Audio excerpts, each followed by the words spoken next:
எங்க தலைவர் அவர்கள் 35 நிமிடம் பேசிய பேச்சு என்பது மிகப்பெரிய அளவுல ஒரு புரட்சியை ஏற்படுத்தக்கூடிய வகையில் அவருடைய பேச்சு இருந்தது.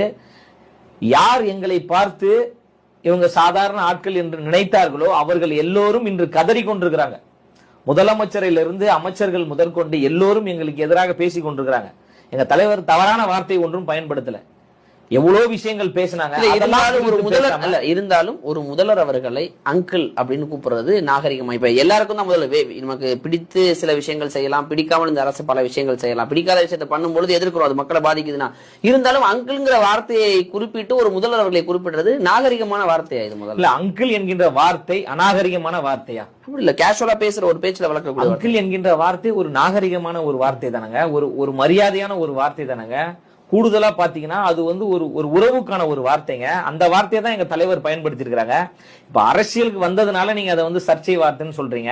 எங்க தலைவர் அரசியலுக்கு வருவதற்கு முன்பாக உதயநிதி ஸ்டாலின் அவர்களோடு, முதலமைச்சர் ஸ்டாலின் அவர்களோடு நெருங்கி பழகிருக்கிறாரு, பேசியிருக்கிறாரு. அப்ப எங்க தலைவர் அவர்கள் ஸ்டாலின் அவர்கள் என்ன சொல்லி பேசியிருப்பாரு? என்ன அங்கிள் நல்லா இருக்கிறீங்களா, சாப்பிட்டீங்களா, வீட்டுல எல்லாரும் நல்லா இருக்கீங்களா அப்படின்னு தான் எங்க தலைவர் பேசியிருப்பாரு. அப்ப அங்கிள் என்கின்ற வார்த்தை வந்து ஒரு மரியாதையான ஒரு வார்த்தை தான். இவங்க வந்து எங்க தலைவர் பேசிய மத்த சொல்லுக்கெல்லாம் வந்து இவர்களால் பதில் சொல்ல முடியல, உண்மையை போட்டு உடைச்சிட்டாரு. அப்போ ஏதாவது ஒண்ணு கிடைக்குமா என்கின்ற அடிப்படையில அங்கிள் என்கின்ற ஒரு வார்த்தையை எடுத்து இவங்க பேசுறாங்க. திமுக கட்சியை சார்ந்தவர்கள் எவ்வளவு பேர் மிக இழிவாக இன்று வரை மேடையில் பேசிக் கொண்டிருக்கிறாங்க, மக்கள் முகம் சுளிக்கின்ற வகையில பேசிக் கொண்டிருக்கிறாங்க. ஐயா ஸ்டாலின் அவர்கள், ஐயா எடப்பாடி பழனிசாமி அவர்களை குறித்து பேசாத பேச்சா, ஆபாச பேச்சுகளா? உதயநிதி ஸ்டாலின் அவர்கள் பேசாத பேச்சா, இல்ல அந்த கட்சியை சார்ந்த அமைச்சர்கள் பேசாத பேச்சா? எவ்வளவு இழிவாக, அயோக்கியத்தனமாக, ஆபாசமாக பேசியிருக்கிறாங்க.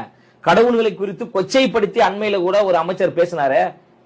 ஏன் முன்னாள் முன்னாள் முதலமைச்சர் ஐயா கருணாநிதி அவர்கள் பேசாத பேச்சா? காமராஜர் அவர்களை அண்டங்காக்கா என்று பேசினார். திமுக காரங்க எங்களுக்கு வந்து நாகரிகத்தை சொல்லிக் கொடுக்கிறதுக்கு எந்த அருகதையுமே கிடையாது.